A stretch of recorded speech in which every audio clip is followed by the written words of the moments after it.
Welcome back to CRS in 3 minutes or less, folks. And 2 weeks in a row, we're getting this thing out on time. And speaking of time, it's time for deer season. And Randy in the business room, he's ready for business. But I don't want you to get the wrong idea. It's not like we just shut everything down. We're still, yeah, there you go. Welcome, students. We're still doing things. Here we got the middle school and middle school ag. They just started the new hex rotation. That's 6 exploratory classes. And look at that. That's just them hanging out with a Rubik's Cube. How cool is that? Here we've got them apparently, creating their own system of hieroglyphics. I don't know if Shrek was included, but that was just too good of a picture to pass up on. And that's not the only artwork we got this week. Yeah, we got the fun and the whimsical, just to the peaceful and beautiful, to, I don't even know how to describe this. This is all emotions, all things bear. And here's just a look on the inside of it. This is what it looks like. Fruit Loops and ink fingers. That's what an artist looks like. Unless, you're Mr. Kenny and you're just caught stealing toner out of the copy machine for a experiment. But back to the art. Here we've got look at that, doing a transfer there, highly technical. We got this guy too. I don't know what to say. I'm gonna date myself, but that just reminded me of Betty Boop. And this guy, business classroom, not to be outdone, got to make it creepier than ever. So let's get back to that's a little bit more tame. And while we're on the topic of wildlife here, we got zoo.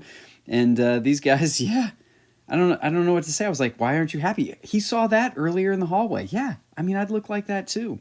And we'll move from Mr. Dyes. That was his applied geometry class. Here's his Project Lead the Way group getting to work on this conveyor belt and doing some, block coding and everything else. And yeah, they're working really hard at this thing. And then, this is my experience too.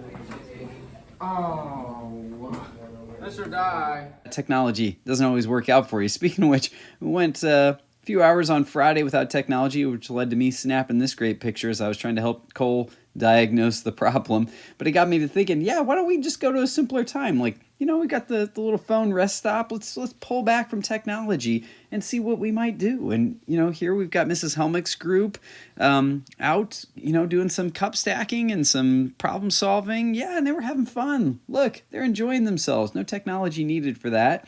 Got the Crestridge banner up in the back for the FFA. That's because they had their deer hunter dinner. We'll have more shots of that next week. And election results. Yeah, all the lead up and the ads and everything else. Here we've got some winners from that, and here's the full list. And they did a great job. Some well done campaigning there. And they're not the only ones making decisions right now. We're not only doing that, college applications, it's a big time of year. We're highlighting some of those there, and I'm just going to highlight that one because great artwork, Claire. And sports update, here we've got middle school stock footage because they're playing a tournament this week at home. If you want to come out and check them out, that's great. If not, high school is doing some jamborees. Have a great week.